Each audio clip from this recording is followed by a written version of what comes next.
Rapid response. NATO leaders approve a force for quick deployment if member nations are attacked. Caring for a caregiver. The second missionary doctor infected with Ebola is now at a U.S. hospital. Papal signature. Pope Francis turns the tables on a soccer superstar, granting him an autograph. And option play. NFL fans have a lot more choices this season to catch their favorite teams in action. Those stories and more on EWTN News Nightly for Friday, September 5th, 2014.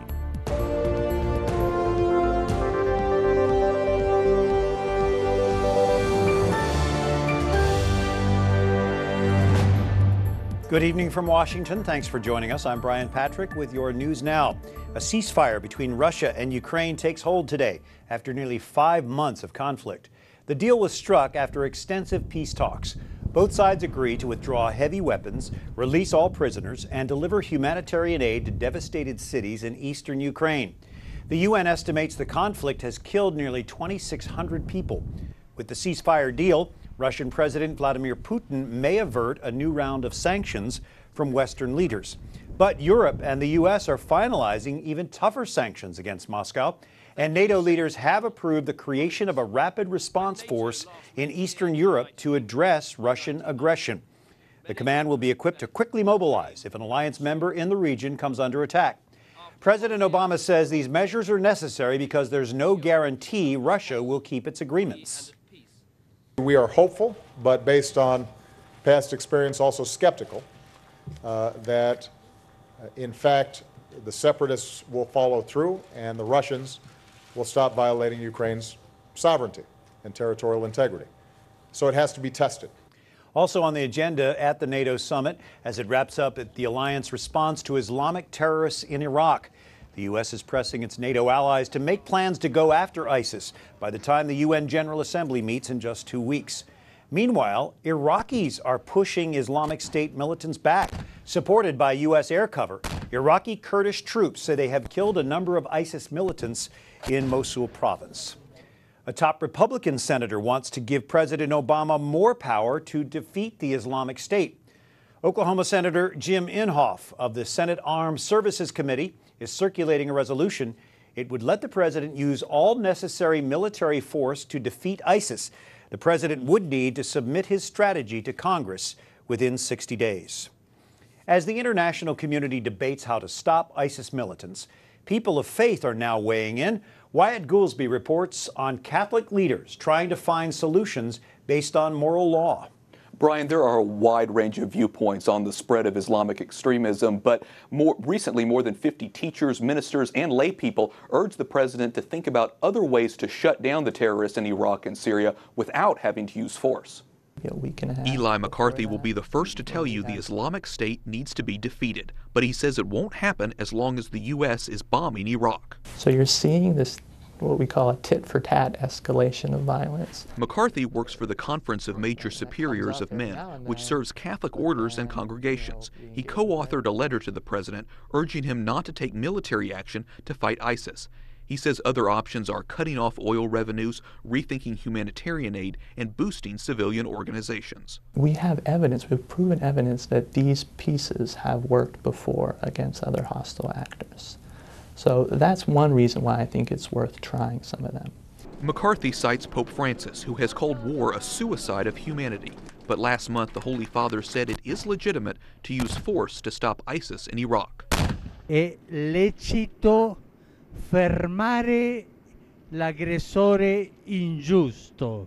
Matt Smith, the head of a group that promotes Catholic values in the political sphere, says he agrees with the Pope's remarks. On some level, it is the duty and moral obligation of other countries to stop these atrocities. Smith says with an enemy who's not afraid to use brutal tactics, he can support a military presence in good conscience. The presence of a military force, whether it needs to be used or not, may deter some of their activities and may hold them in place while the forces in Iraq, the people of Iraq, are empowered to take back control of their country and region.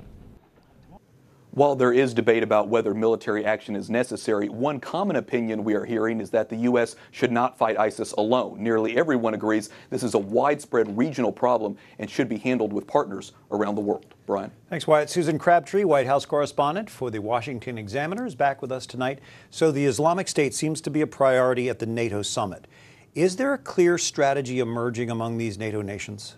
Well, you know, in these types of summits, there's always a lot of talk. You had an emergency meeting that John Kerry called this morning of 10 countries that are emerging as countries that are the coalition of the willing, forming that coalition.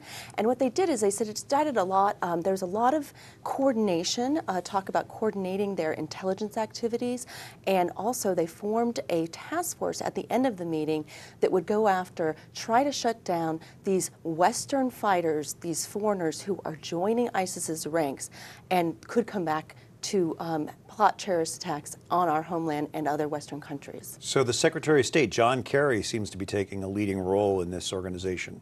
That's right. He has been tasked, President Obama has tasked him with sort of being an envoy to the Middle East. After this NATO summit in Wales, he's going to be going to Turkey and other countries in the Middle East to try to get more regional support. And Turkey was one of the 10 countries who met today with other Western allies this morning to form this coalition of the willing. It was just a few days ago that the president said he really had a no strategy. Do you think that we're getting closer to a real strategy? Well, it's the third press conference now after that misstatement and that really gift-wrapped gaffe for the Republicans. But really, he has said he has gone from saying there's no strategy, and today he really stuck it, he mastered it. He said, actually, that we're going to degrade and dismantle. And I think the key word there was dismantle. People really were actually enthused about that. So when the NATO summit was put together, ISIS wasn't really part of that. What has been pushed aside as a result of the focus on the Islamic State? Well, for months, this NATO summit was supposed to be about Afghanistan and the drawdown there. And so right now, that has really taken a back seat to this new ISIS threat and also the Ukraine and Russian aggression. But the Afghanistan, what came out of this meeting with Afghanistan was that both sides, there's a contested election, as you know, and both sides have agreed to a unity government. And that is a big, big deal because before, there was no clear sign that there was going to be some consensus after this disputed election. And now, one of the other candidates is going to form what is like a CEO role in the government. So you're going to have a president and a CEO shared leadership. Very interesting. You mentioned, and just briefly, the ceasefire agreement between Ukraine and Russia. Will that hold? Well, I think there's, you mentioned here some skepticism, also some very deep cynicism on this issue because a lot of people believe that this was really a ploy by Russians to avoid the sanctions. And also they had told Ukraine at the same time that they're offering the ceasefire and possible peace talks that you cannot, if all of this will be jeopardized if you join NATO. And there was some reports out that they were planning on joining NATO. It was starting to look that way. All right, from the Washington Examiner, Susan Crabtree, always good to have you with us. Thanks. Thanks, Brian. Now some of the other stories our EWTN News Nightly team has been covering in today's world.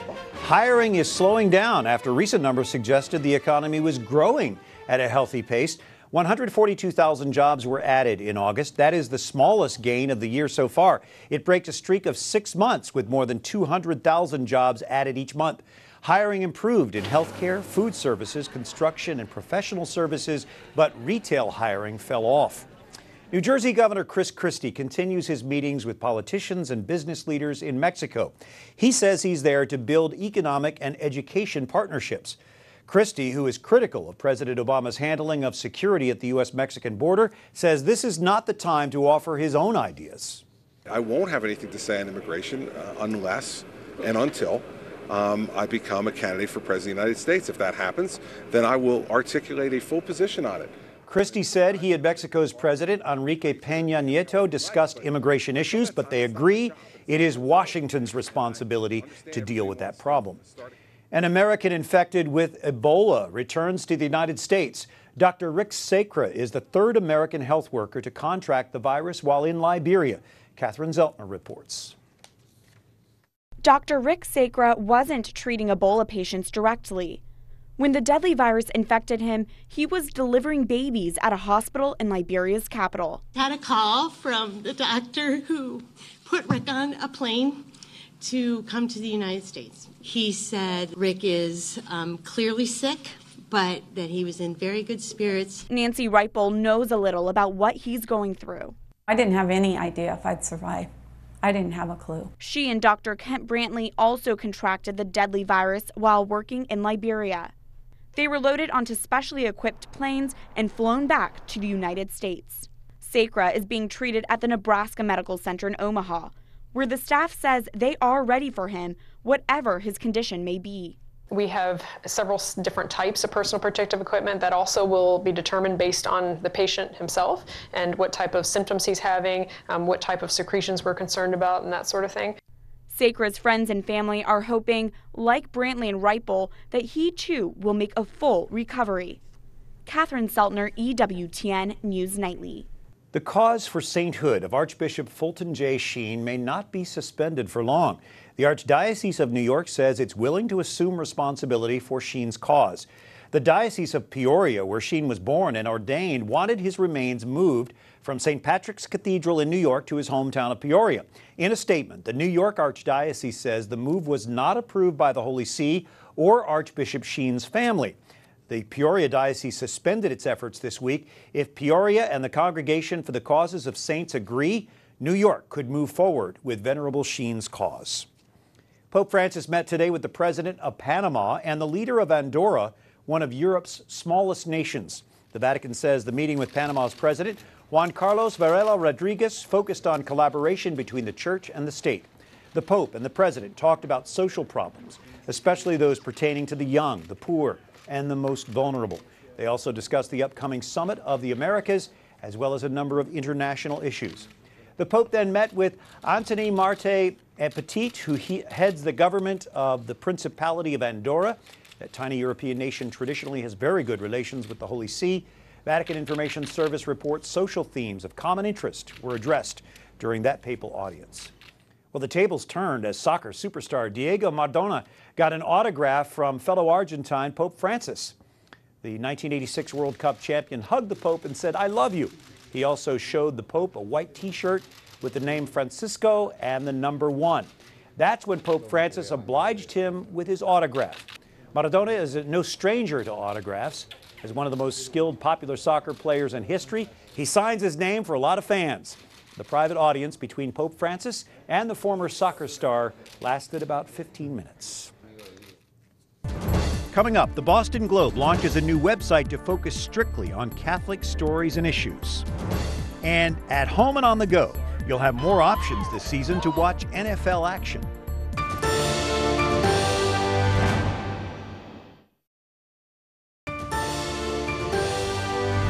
We celebrated Honor Blessed Mother Teresa of Calcutta on her feast day today. She won the Nobel Peace Prize in 1979 and died on this date, September 5th, 1997.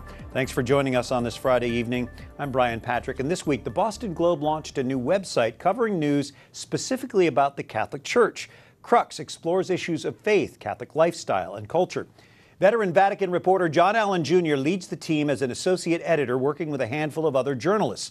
The Globe says the project is a place where controversial issues for modern-day Catholics will be explored and debated openly. It's the second standalone website launched by the Globe. The first was a technology site. Teresa Hanafin is a 29-year veteran of the Boston Globe, the new editor of the Crux website. Teresa, the Globe put a lot of resources into this. It's a niche beat.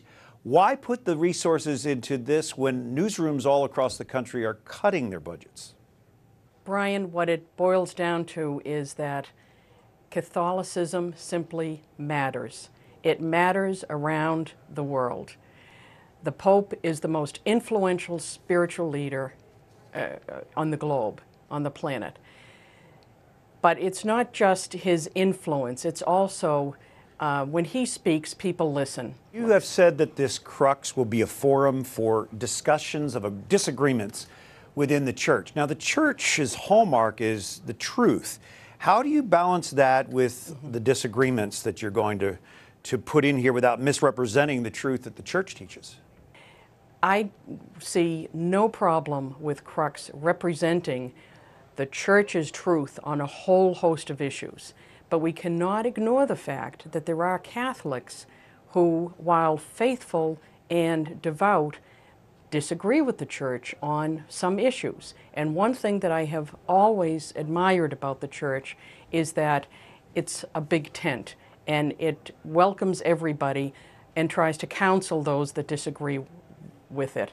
But on Crux, we're a journalistic enterprise. We're going to give full voice to those disagreements, but in a very, very fair manner. But there were those who'd say that the Globe's coverage of the Church has not been fair, particularly with the sex abuse scandal. What do you say about that?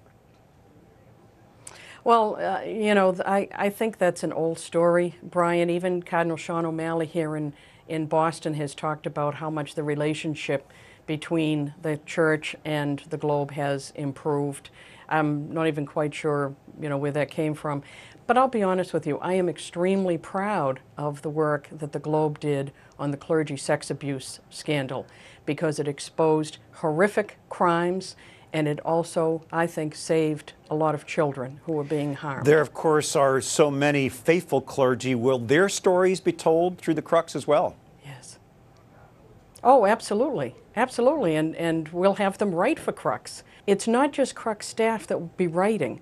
I've already invited clergy and theologians to write for the site, as well as freelancers who are very experienced in writing about Catholicism or religious matters. We're looking forward to see what the Crux has to offer. Teresa Hanafin, thanks for joining us today. Brian, thank you for having me. I appreciate it. Well, they call it Mission of Mercy. The University of Maryland and Catholic Charities team up to offer more than $1 million worth of free dental care. Jason Calvi reports. It's not the most boring basketball game ever. Here at the home of the 2006 national champions, these people are ready to hit the court themselves. Eat oatmeal every morning. Number 3, gotta mash up the banana or whatever you eat. Not just gotta have everything like that, smoothies or whatever. Why? Because when I put that chicken in my mouth, it hurt. Martha Miller is one of more than 1,000 receiving free dental care today and tomorrow. It's called the Mid-Maryland Mission of Mercy. Today they're going to do 7 root tip extractions. And how much would that have cost you on your own? About $1,600. Would you have been able to afford that? Over a 23-month span. I'm on a fixed income. He's been lined up since 4:15 this morning.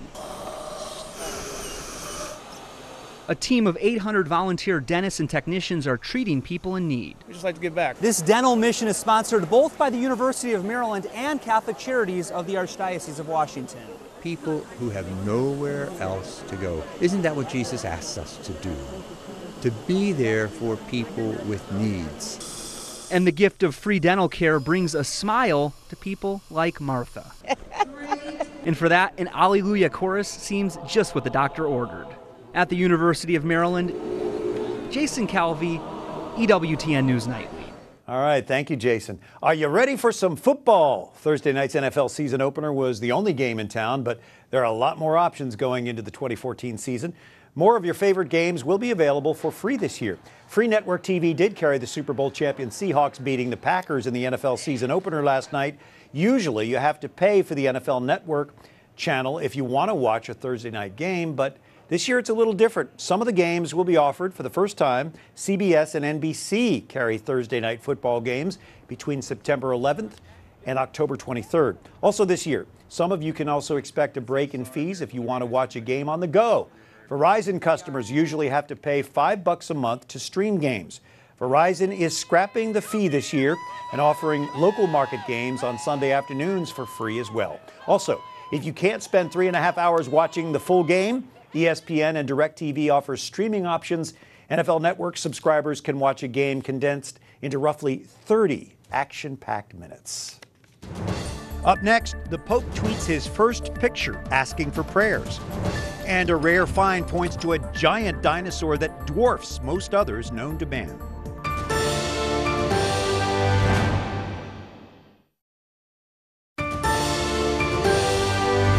On Friday evening, September the 5th, thanks for joining us. I'm Brian Patrick. Apple is adding more security measures after a recent celebrity photo hacking incident. Apple will now use email and push notifications to alert users when someone tries to restore iCloud data on a new device or change an account password. Previously, there were no notifications for restoring iCloud data. Earlier this week, Apple acknowledged computer hackers broke into several celebrity accounts. The company says there's no widespread problem with its iCloud service.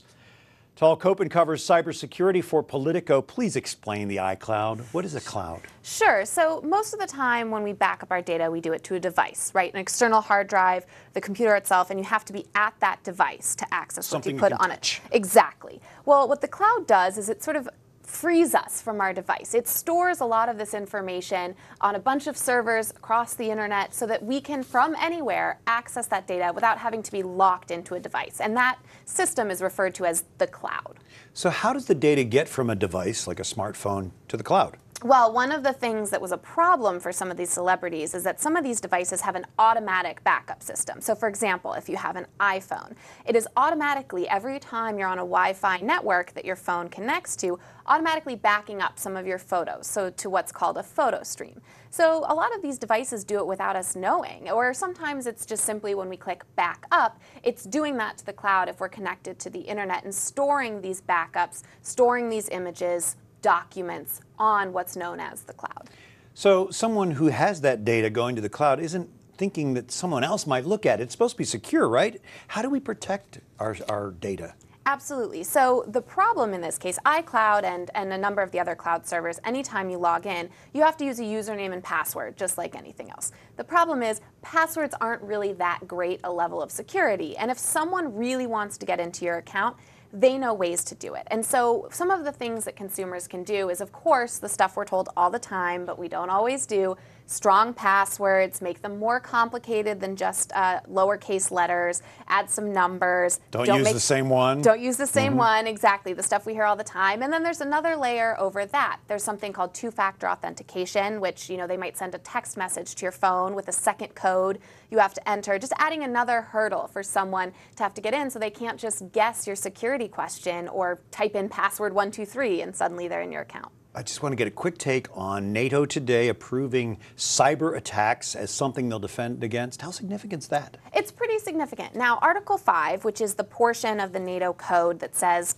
countries come to each other's defense, has only been used once after September 11th. So it's not like we're going to see this every day happening. But what it means is that there's a pretty top-level acknowledgement now that a lot of conflict, a lot of warfare will eventually be moving into the cyber domain. And we have to begin to deal with some of those issues and treat it, you know, the same way troops invading a country might be dealt with. And it's an acknowledgement from these powers that be that we have to update our security treaties in addition to the way that each country defends against some of these cyber attacks. Well, thank you for putting into language we can understand. Tal Kopen, thanks for joining us from Politico. Thanks for having me. Well, Pope Francis is showing his tech savvy. He held his first Google Hangout this week, and today the Holy Father updated his Twitter profile. He changed both his profile and header photo. And in another Francis first, the Holy Father tweeted out his first picture. The tweet reads, "I pray every day for all who are suffering in Iraq. Please join me." He then attached an image from Catholic Relief Services of 2 young Iraqi girls. Pope Francis is one of the most popular accounts with more than 15 million Twitter followers. Paleontologists may have discovered the largest dinosaur to ever walk the face of the earth. Fossils uncovered in Argentina have been identified as a new species called Dreadnoughtus. Scientists estimate this beast was 85 feet long, weighing 65 tons. That's as much as a dozen African elephants or even 7 tyrannosaurs.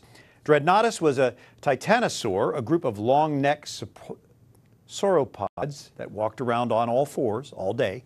They resembled the giant brachiosaurs from Jurassic Park, but much larger. A researcher says nearly 70% of the Dreadnoughtus skeleton was intact, making it one of the best preserved large dinos ever found. President Obama declares the Sunday National Grandparents' Day, a day to pay tribute to grandmothers and grandfathers who strengthen families and shape our nation. We'd like to honor all of you who are grandparents. So we invite you to send your photos with your grandkids to newsplanning@EWTN.com. We'll show them to you on Monday. Thanks for joining us. Have a wonderful weekend. Until Monday, may God bless you. Have a good night.